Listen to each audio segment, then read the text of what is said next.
Bonjour à tous et bienvenue dans Être Soi, le podcast pour ceux qui façonnent leur vie.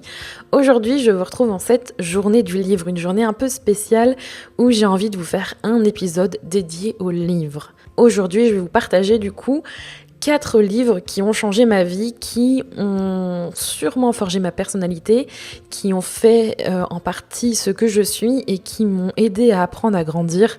Ce ne sont pas forcément des livres de développement personnel, ce sont aussi des fictions et j'ai plaisir à vous les partager car je pense qu'on se construit avec la lecture. C'est quelque chose que je tiens vraiment dans mon cœur qui est très important pour moi. Lire, c'est l'ouverture, c'est la découverte, c'est l'apprentissage, c'est l'éducation, c'est un tas de choses. Et aujourd'hui, je vais vous partager 4 lectures qui m'ont vraiment fait du bien, qui ont changé mon histoire. Le premier livre, qui, pour ceux qui me connaissent, ne vous étonnera pas, est un livre que beaucoup ont lu, qui a changé sûrement beaucoup de choses pour beaucoup de personnes. C'est la saga Harry Potter de J.K. Rowling. Cette saga, j'y ai passé tellement d'heures, tellement de temps à la lire. Je me souviens encore de ces moments où j'attendais d'aller acheter le dernier tome. C'est vraiment une saga, un livre des personnages, un univers que je tiens particulièrement dans mon cœur. Grâce à ça, j'ai trouvé l'amour grâce à cette saga. J'ai aussi appris tellement de choses à travers cette histoire, ou du moins à travers l'histoire des différents personnages. Évidemment, dans ce podcast, je vous dévoilerai peut-être quelques points de certaines intrigues ou du moins quelques ouvertures, mais je ne spoilerai pas. Je vous invite à aller les lire, évidemment. Je ne ferai pas de résumé, donc si vous avez envie d'en savoir plus, n'hésitez pas à regarder les informations en description pour pouvoir voir les résumés. Je pense que ce sera beaucoup plus clair pour vous. Pour revenir à nos moutons en parlant d'Harry Potter, chaque personnage, pour moi, nous apprend quelque chose sur la vie, sur nous-mêmes, et il y a toujours en fait une seconde lecture à avoir, et je trouve ça super intéressant de les relire, ces livres, notamment de relire Harry Potter, mais ça marche aussi pour d'autres livres, parce qu'on y lit, on y décrit autre chose, je trouve, quand on grandit, quand on change, quand on vieillit, et je pense que je vais d'ailleurs les relire parce que ça pourrait être très intéressant. Et comme on dit, il faut jamais juger un livre à sa couverture. Et dans Harry Potter, je trouve que c'est particulièrement vrai. Je pense qu'il y a beaucoup à apprendre et à creuser quand on regarde chaque personnage. Et ce que je retiens notamment de l'œuvre de J.K. Rowling, c'est que j'y ai appris à être moi-même à travers certaines histoires, certains personnages. Être soi-même, c'est très important, qu'il faut croire en soi, croire en ses convictions, en son instinct aussi, et de pas juger quelqu'un trop vite. Que voilà, finalement, on n'est pas forcément la première impression qu'on renvoie, et c'est quelque chose que j'ai retrouvé dans ces livres. Et aussi que les gens qui nous aiment ne nous quittent jamais vraiment, et que se battre pour ce que l'on croit en vaut réellement la peine. Se battre pour quelque chose qui nous est cher, et ça c'est quelque chose, je trouve, qui se retrouve énormément dans chacun des livres, voire des films. Alors évidemment, je vous invite à lire plutôt les livres. Je pense qu'on ne peut pas juger un livre à son adaptation cinématographique, ça c'est un point assez important. Il y a tellement de choses à dire sur Harry Potter, et je pense que j'en reviens un peu chamboulée de mon voyage à Édimbourg parce qu'on y est resté quelques jours avec Rémi. Et je pense que c'est un livre que j'aurais plaisir à partager avec d'autres personnes un jour, et je compte bien les relire parce que je pense que c'est réellement un coup de cœur qui vaut le coup d'être lu en VO ou en VF. C'est un très beau livre, et je vous invite vraiment à vous y plonger si jamais vous ne l'avez pas encore fait. Le second livre dont je souhaite vous parler, c'est le livre d'Elizabeth Gilbert, Comme par magie. Ce livre, c'est l'un des derniers que j'ai lu. Alors, il sera peut-être plus attribué à du développement personnel, comme on appelle ça. C'est un livre vraiment très chouette. J'en attendais pas grand-chose. J'ai essayé de me dire, la créativité, ça me parlait pas forcément. J'avais l'impression que c'était plus dédié à des personnes qui sont créatifs dans le sens artiste, avec des matières artistiques. Alors même si j'adore l'art en général, écrire, dessiner, peindre, je trouve que c'est des activités que j'aime vraiment, j'aimerais plus m'y plonger d'ailleurs. Il faut un jour que je me prenne le temps de les faire.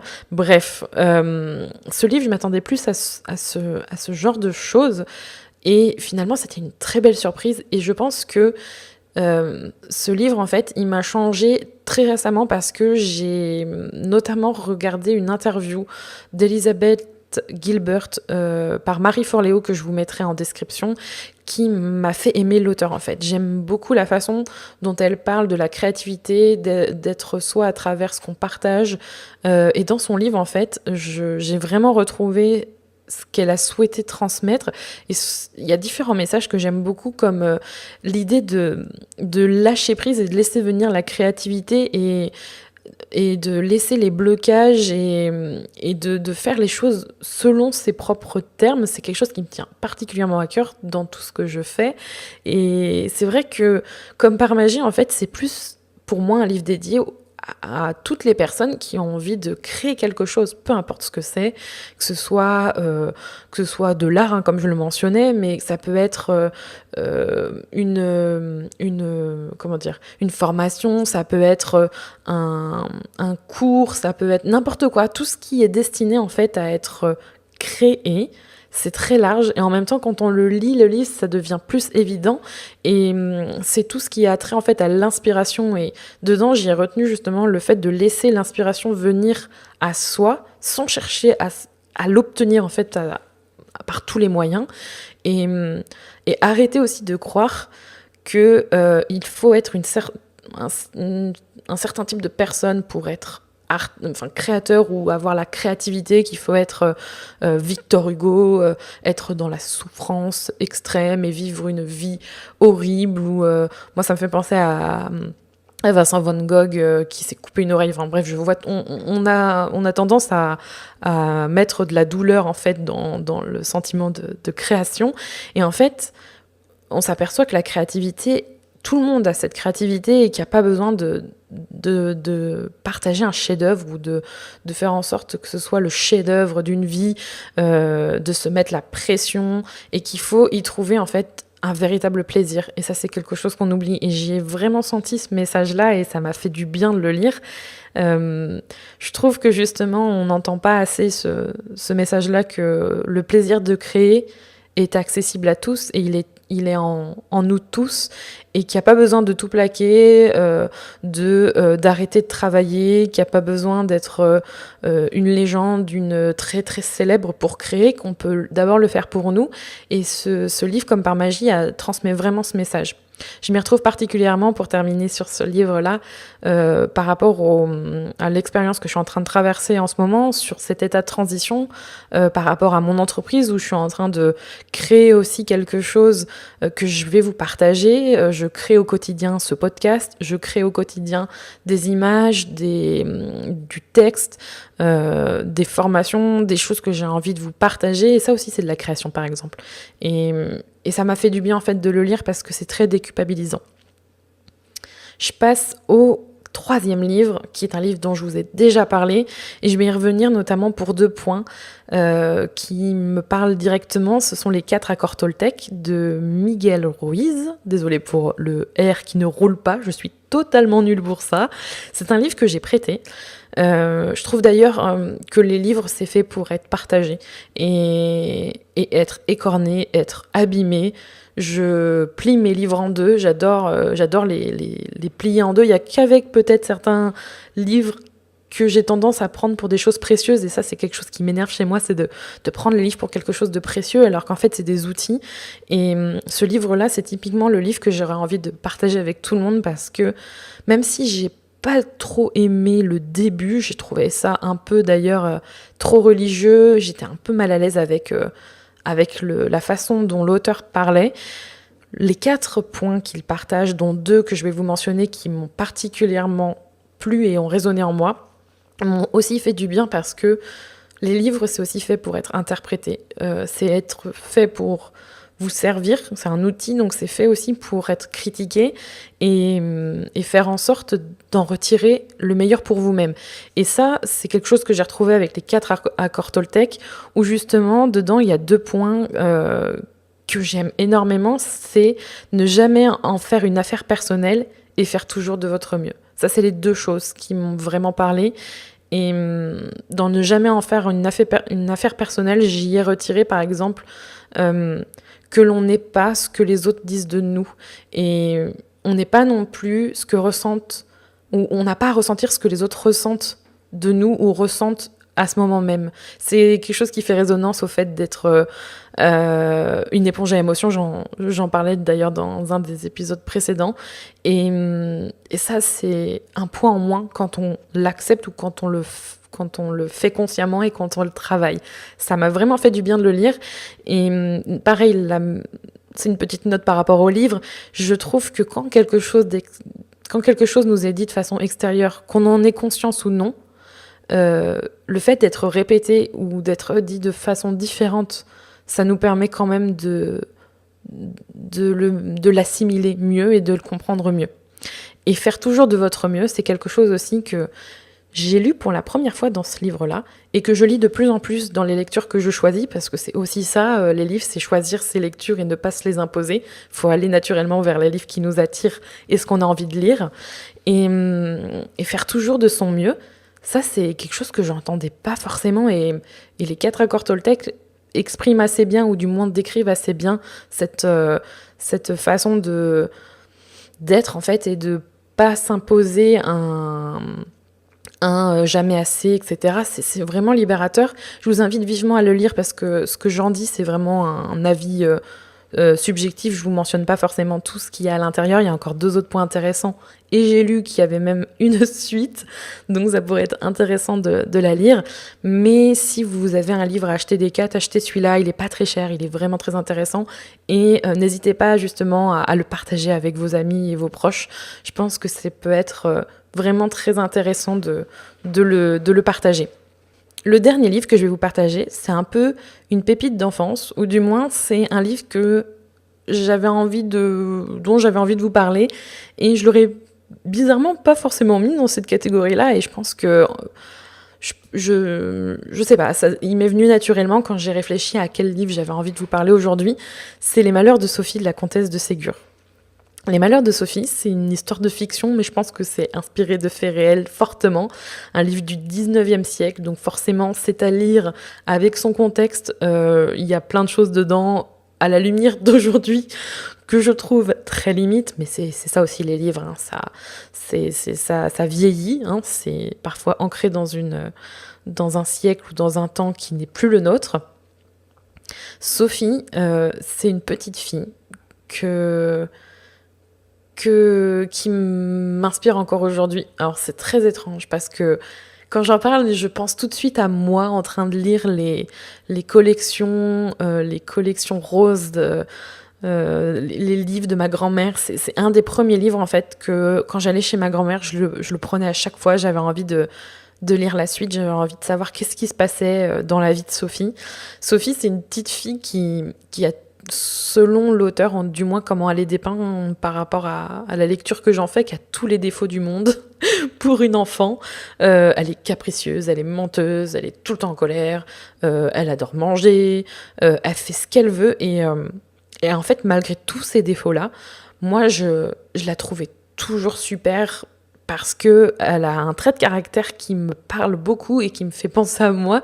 C'est qu'elle est téméraire, elle a toujours fait en sorte d'avoir ce qu'elle voulait. Alors le côté malgré les conséquences me plaît pas du tout, et c'est pas forcément ma vision des choses, mais c'est une fonceuse, et elle rentrait dans aucune case qu'on lui imposait.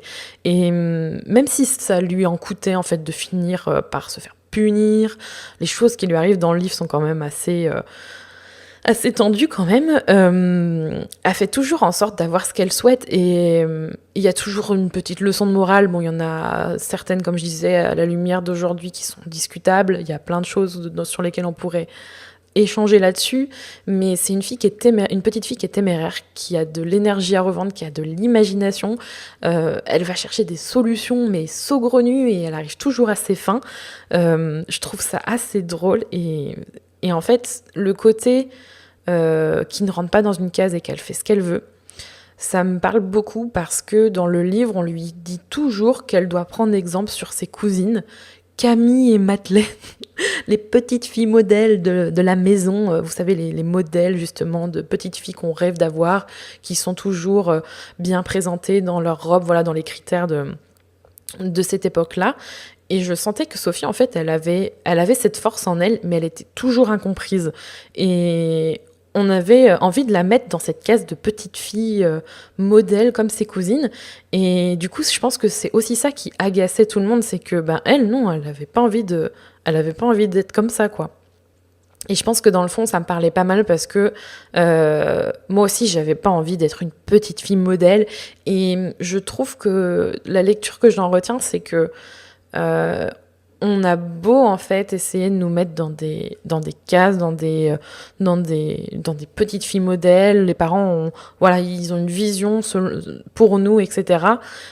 Sophie, elle savait très bien ce qu'elle voulait, elle savait où elle voulait aller et elle savait ce qu'elle voulait faire. Et je trouve ça beau en fait d'avoir cette énergie et de sentir que elle s'écoutait. Pour moi, j'en garde ça et je trouve que c'est un livre assez intéressant de ce point de vue-là. Je les ai pas relus depuis longtemps, donc ça pourrait être intéressant, mais en tout cas, je pense pas que ce soit un livre jeunesse, c'est-à-dire que, ou alors du moins, je pense qu'il faut le lire avec un adulte parce que je trouve pas que ce soit un livre pour enfants dans le sens lire ça à 5 6 ans. Moi, je trouve ça dur comme livre. C'est un livre difficile par l'histoire et surtout à notre époque, je pense qu'il y a des choses où on aurait du mal à comprendre. Mais pourquoi on lui fait ça? Pourquoi il lui arrive ça? Mais je pense que c'est un livre à lire quand même. C'est une série à lire quand même et les personnages sont assez intéressants. Au-delà de ça, du coup, par rapport à ces 4 livres, comme je vous le disais, pour moi, la lecture et le livre, c'est quelque chose de simple et d'extraordinaire à la fois.